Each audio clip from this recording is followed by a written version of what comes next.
Today is July 13, 2013, and my name is Veronica Lamas. I am doing a short interview with Jason Romero, who is an intern with the Boulder County Latino History Project in summer 2013.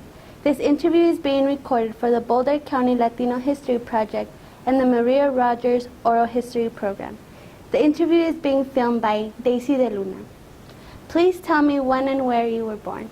So I was born on October 31st, 1991 in Pueblo, Colorado. When did your family or other relatives come to Colorado? Well, my family has been in the United States, mostly in New Mexico, for the past 500 years since the Spanish first came to the Southwest. We've been there, and before that, with the indigenous people, those are my ancestors. So we've been here pretty much forever. We don't really consider ourselves to have come here from anywhere else. Okay. Can you tell me about how your life was growing up? Yeah. So I grew up in Pueblo, a working class community. I remember mostly in elementary school, it was just kind of, I'd go to class, talk with, my friends and everything, nothing too major. But I remember when I got to middle school, I noticed a real different shift in the school itself. I went to a low-income school. It was considered one of the poorest schools in all of Pueblo. There was everybody who was there got free lunch, everything like that. And so I remember growing up there, and it was really different because that's when I started to see a lot of things that I know a lot of the other students who come from more of an upper class background didn't really get to see. So for me growing up, but again, it was just kind of it was the way it was. I didn't really think anything was different. It was just me and my friends hanging out and just growing up. Did you have family in other countries? No, all my family's here in the U.S. Like I said, they've been from New Mexico originally, but now they're pretty dispersed. I have family in Wisconsin, I have family in California, in Utah, New Mexico, and Oklahoma. So throughout the United States now. Okay. So you were already telling me about how school was like for you. Can you explain more about your education, first grade, elementary and middle school, and? Yeah. So, like I said, elementary school, it was, it was pretty basic, just going to class. I don't really remember too much from that. But like I said, middle school, I remember there being a real big difference. And that was actually the first time that I feel like I really encountered any kind of discrimination was in middle school. A lot of my friends who I had known were placed into an advanced math class when we were in 6th grade. And I mean, I knew I was as smart as them, but I didn't really know why they had gotten that chance. So I went to talk to the teacher, and she was real helpful and respectful and everything like that. She didn't have a problem with me. But the fact that she kind of overlooked me for that opportunity when all through elementary school I had been at the same level as those other students, that kind of affected me in some ways. But so then I went through middle school, and then in high school I actually started taking classes at a community college when I was sophomore. So in 2008 I started taking classes at Pueblo Community College while I was still in high school. Why did you decide to go to community college and not high school? Well, I mean, it's actually kind of funny, the story of how that happened. Me and two of my other real good friends, we were in one of our transcript meetings, so where the counselors are telling you, oh, you have this many credits, you need this many to graduate, everything like that. And the three of us were sitting there, and they just real briefly mentioned that in high school we would be able to take classes at the community college for free, completely paid for. And all three of us were like, oh, for free? And we started joking around like, oh yeah, let's do it. I mean, in the end, I was the only one who ended up following through with it. But I think a lot of it kind of had to do with the fact that I wasn't really getting along with, not getting along, but I didn't feel like I was being challenged enough in high school. I didn't feel like I really fit in with the other students who were in my classes. And that was mostly because I was in the advanced placement classes and everything. So, everyone who was in my high school classes had gone to private middle schools and, really wealthy schools. So they weren't the kids I grew up with. So for me, I was like, I don't really like this. So that community college option, I think, provided me a chance to kind of go in a different direction. Can you tell me about your experience in the community college? Yeah, so like I said, I started in 2008, and as a sophomore, I enrolled in 3 classes the second semester. And while I was there, I just really remember meeting a lot of different people from completely different backgrounds. And being a community college, you have a lot of non-traditional students. So there's a lot of parents, there's a lot of older people there, there's a lot of people from different communities who are just like passing through. So it was just a completely different experience. And I remember at that time, that high school program was starting to get kind of big. So there were a lot of high school students who were starting to come in. But I remember a lot of professors didn't like some of them because, when you're in that high school mentality still, you're still, just a kid trying to have fun and everything. And the professors weren't really too excited about that all the time. But I just remember one professor, when he found out that I had to go take the ACT, he was like, "You're still in high school?" And I was like, "Yeah." He's like, "Wow." He goes, "You're real mature and this and that." And he was just surprised because, I wasn't your typical high school student, just taking it as a joke. It was something that I really wanted to do. And so I just really remember that was actually in the community colleges when I took my very first Chicano Studies class. And I was a junior. I don't remember which semester, but I was a junior when that happened. And that's when I really started to engage with things. That's when I very first heard the poem, "I Am Joaquin." And I think that was, I had been through other things before that, but that was one of the very first steps that I took to starting to become a little bit more of an activist that I am now. Can you tell me more about the poem? Yeah. So "I Am Joaquin," it starts off, "I am Joaquin, lost in a world of confusion, caught up in the world of an Anglo society." And so for me, that's kind of when I very first read those very first lines, that hit me. I was like, whoa, wait a minute. I'm this dark-skinned Chicano dude dressed, old school Cholo style.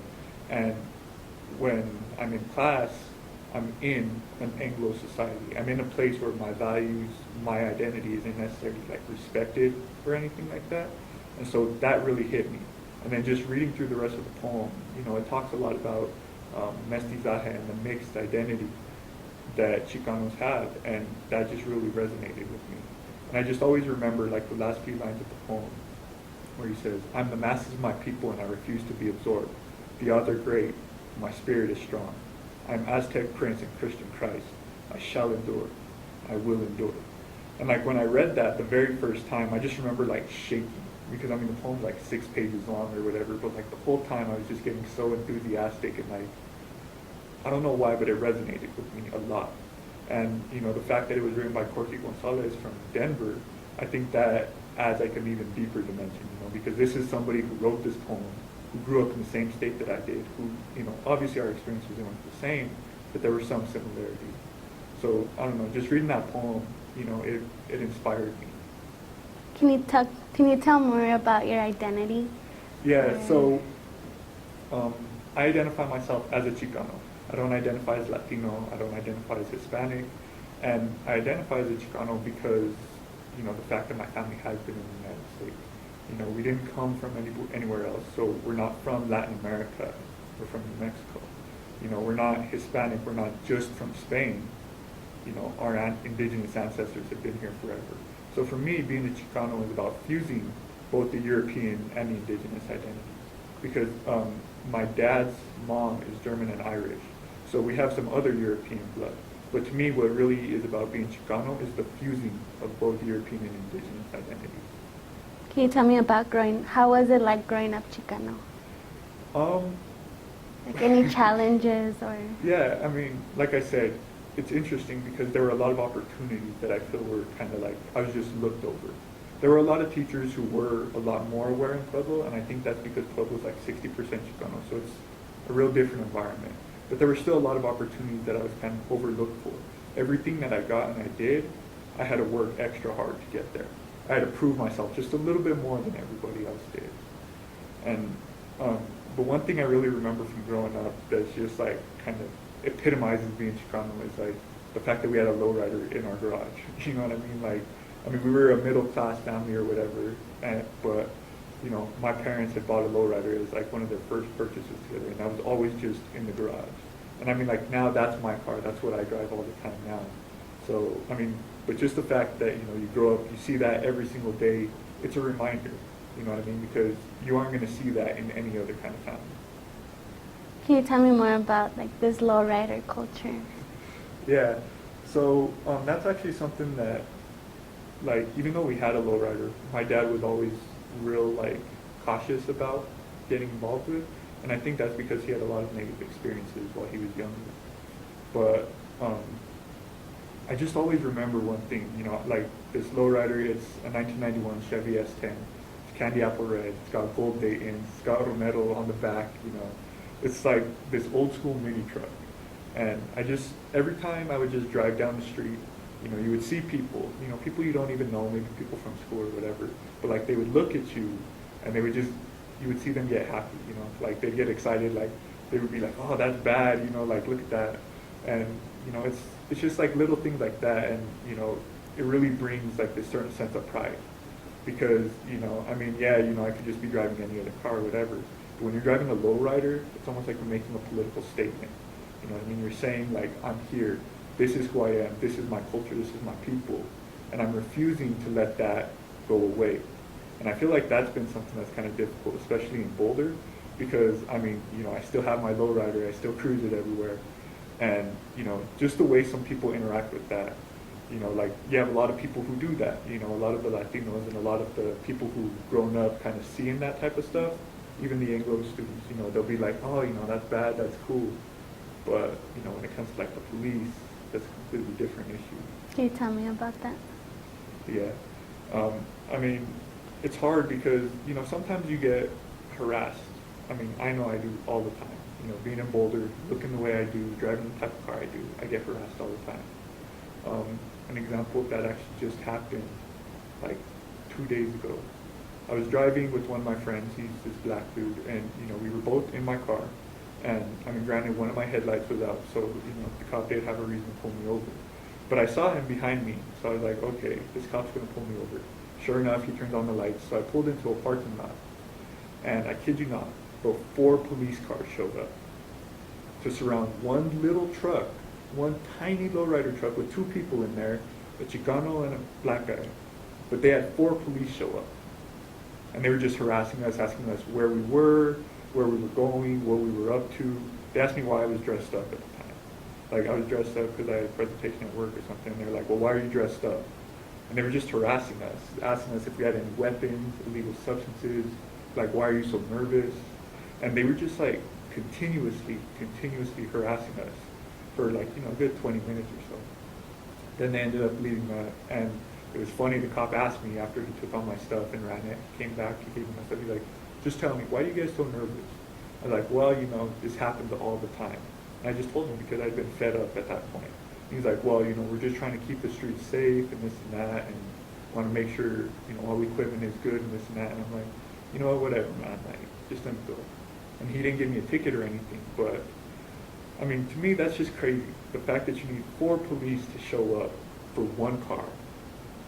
I mean, yeah. Do you think it was because of the way you looked, or just ethnicity, or? I think it's both, you know. I think it was like a combination of factors. I don't think the CU Boulder police run into lowriders very often, you know. And then the fact that there's 2 people of color inside. I mean, and you know, like I said, I was dressed up, so I wasn't even like dressed like this. I was wearing like a dress shirt and dress pants. So.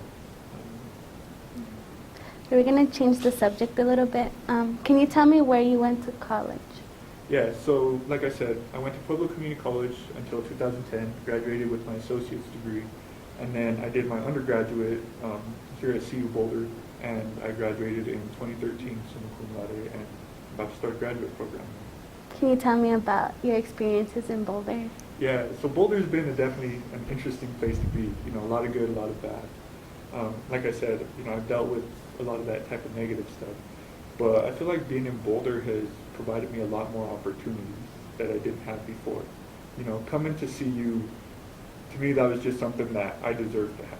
You know, like when I was applying to college, like to university, like I didn't want to go anywhere else. I was like, I want to go to CU Boulder because that's like the biggest, best university in Colorado. So I was like, that's where I'm going to go. I don't care what anyone says. And so as I got up there, you know, again, everybody was like, the whole time, they're like, oh, you know, be careful, that school's so white, you know, this and that, it's going to be a lot different for you. I'm like, it can't be that bad. Obviously, being there, you know, different story. But I've also met like a lot of really amazing people in Boulder. I joined a student organization, UMASIMECHA, the United Mexican American Students, and Movimiento Estudiantil Chicano de Aztlán. And that's really provided me a space where I feel like I've connected with people who want to make a difference and who want to make a change. Because not only like has that group connected me to other students there, but it's connected me to people all across Boulder, you know what I mean, all across the state. So other students in other student organizations, faculty, community members, but it's really provided me just kind of a place where I've started to develop and learn and just become more involved in community organizing, which is something that was one of my real goals when I came out here. Can you tell me about the importance of these type of organizations at CU Boulder? Oh yeah, like honestly, without UMASIMECHA, I would not have stayed at CU. Like I would have been gone my first semester. I remember I was actually at a meeting with one of our professors, Dr. Aldama, and it was the very first semester of my freshman year, and he said that 38% of students of color don't finish their first semester. And I kind of like thought to myself, whoa, because I had actually been filling out my transfer paperwork to go to UNM in Albuquerque. And I was like, okay, well, I'm not going to be a statistic, so I got to figure out how to make this work, how I'm going to stay. And UMASIMECHA has provided me that. It's been a community where I feel safe, where I feel like myself, where I feel like, I can meet people who know who I am, who live similar experiences. And, in a lot of ways, it's provided that community. It's provided me a space to go when, I'm dealing with all the BS at CU, a place where I can retreat to and feel safe. And, they've really, in a lot of ways, student organizations, I know a lot of times they get a bad rap for being, superficial. But if you can find a real good student organization, they can be like a family to you. And they can provide you whatever you need. And, because that's overlooked. That community support that you need on a university campus, that's critical. I would not be here if it hadn't been for that. So. Can you tell me what you studied at CU Boulder? Yeah. When I first came to CU, I was a political science major, but then I changed to international affairs and ethnic studies. And then when I graduated, I just graduated with an ethnic studies degree. But like I said, now I'm about to start a graduate program in the School of Education. Can you tell me about that program? Yeah. So it's actually kind of interesting about how it came along. When I was, this past year, my senior year, we started working on a summer leadership program for Chicano Latino youth from around the state. And the School of Education decided to help us out and provide some support for us. And they found out that I had been accepted into Teach for America and that I was going to be going to Las Cruces, New Mexico to teach.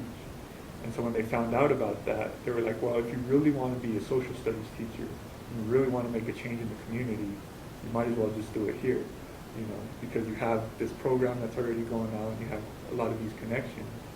So, we're going to offer you this.